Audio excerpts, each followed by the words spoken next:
जय हिंद। आज हम लोग बात करेंगे कार्य ऊर्जा प्रमेय।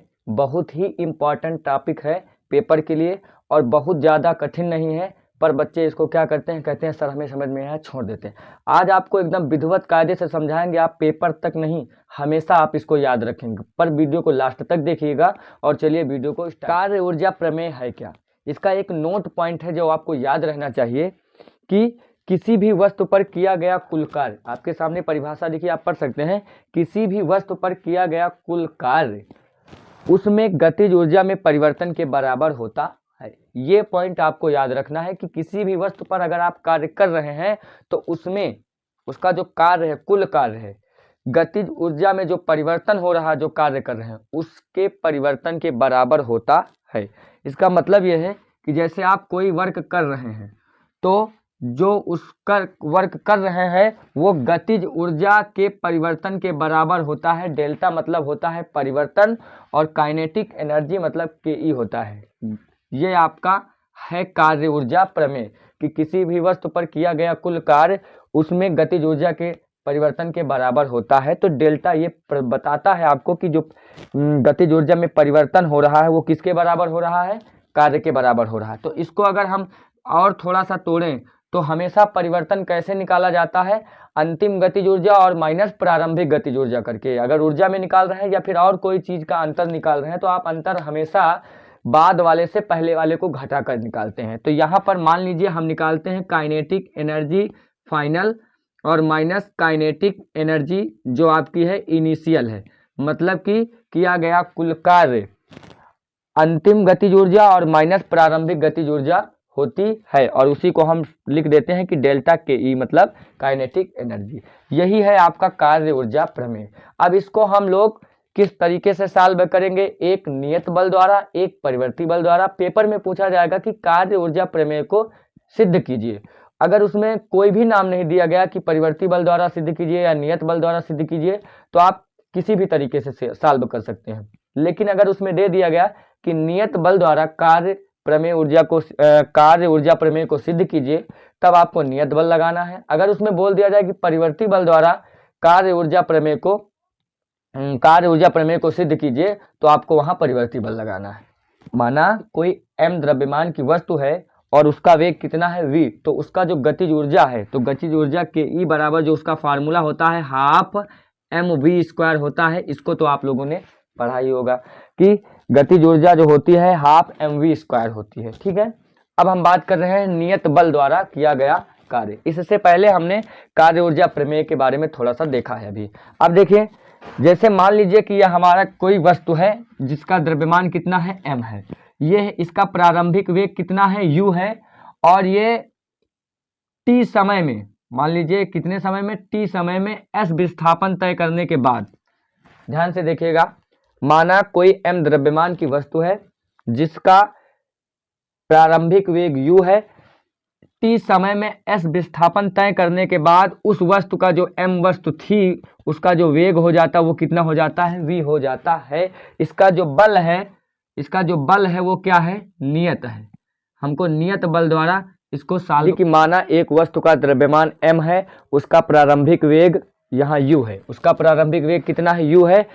उस वस्तु पर F बल t समय के लिए कार्यरत है और S विस्थापन तय करने के बाद उस वस्तु का वेग क्या हो जाता है, v हो जाता है। मतलब कि m द्रव्यमान की कोई वस्तु है और उस पर जो बल है वो t समय के लिए कार्यरत है, कार्य कर रहा है। S विस्थापन तय करने के बाद उस वस्तु का जो अंतिम वेग है वो कितना हो जाता है, v हो जाता है।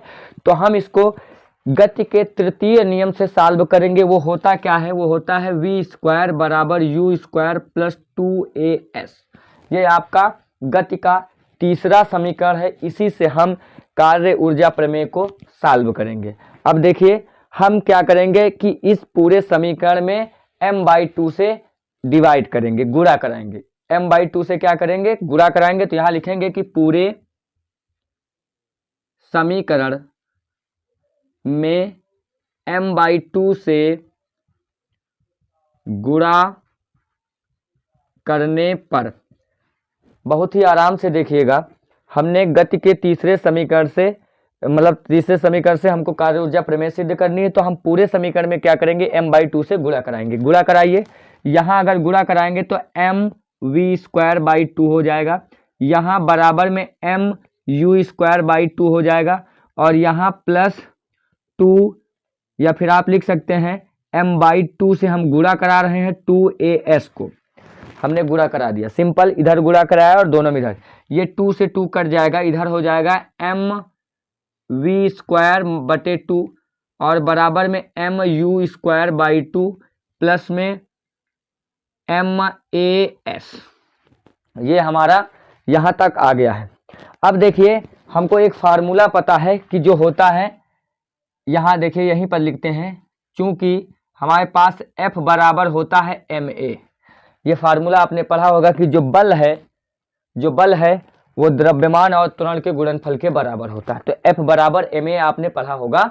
तो अब हम जहाँ है हमारे पास है ma, वहाँ क्या रखेंगे, F रखेंगे। तो यहाँ नीचे दिख रहा है अभी, तो हम इसी को एक बार लिख देते हैं कि mv²/2 बराबर mu²/2 और प्लस में ma के स्थान पर क्या हो जाएगा, fs हो जाएगा। इसको उधर भेजेंगे तो mv²/2 माइनस का mu²/2 बराबर इधर क्या बचेगा, fs। अब हम जानते हैं कि W बराबर होता है fs cos थीटा। ये आपने पढ़ा है कि W बराबर क्या होता है, fs cos थीटा। ये होता क्या है, जो किया गया कार्य है बल और विस्थापन के अदिश गुणनफल के बराबर होता है। यदि हमारे पास थीटा बराबर 0 हो तो थीटा बराबर 0 रखें तो cos 0 का मान 1 होता है, तो यहाँ पर W बराबर कितना हो जाएगा, केवल fs हो जाएगा। ध्यान दीजिएगा, यह हमारा फार्मूला है कि किया गया कुल कार्य बल और विस्थापन के अदिश गुणनफल के बराबर होता है। यहाँ थीटा के स्थान पर अगर हम 0 रख दें तो यहाँ 0 cos 0 का मान होता है 1 से गुणा कराएंगे fs, तो मतलब W बराबर कितना बचेगा, fs। तो यहाँ जहाँ पर हमारे पास है fs है वहाँ पर क्या रखेंगे, W, तो mu²/2 और माइनस का mu²/2 बराबर कितना हो जाएगा, W।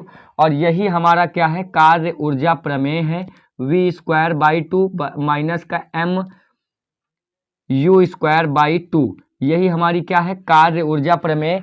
ये हमारा क्या है, ये है ये हमारी है अंतिम गतिज ऊर्जा और ये है प्रारंभिक गतिज ऊर्जा, और इसी को हम अंतर कहते हैं। तो यही तो है W बराबर डेल्टा आप ना लिखिए तो आप लिख सकते हैं kinetic energy final minus kinetic energy initial बराबर W बराबर क्या होता है, mv²/2 माइनस mu²/2। ये आपकी प्रारंभिक अंतिम गतिज ऊर्जा है और ये आपकी क्या है, प्रारंभिक गतिज ऊर्जा है। अगर वीडियो थोड़ा सा एक बार कम समझ में आया होगा तो वीडियो को एक बार दोबारा से देख लीजिएगा, और पेपर के लिए बेहद इंपॉर्टेंट है, FC पूछा ही जाना है, आप लोग इसको एक बार दोबारा से पढ़ लीजिएगा। अगर वीडियो पसंद है तो वीडियो को लाइक करेगा, चैनल पर हमारे साथ हैं तो चैनल को सब्सक्राइब करें। मिलते हैं अपनी अगली वीडियो में, तब तक के लिए जय हिंद, वंदे मातरम दोस्तों।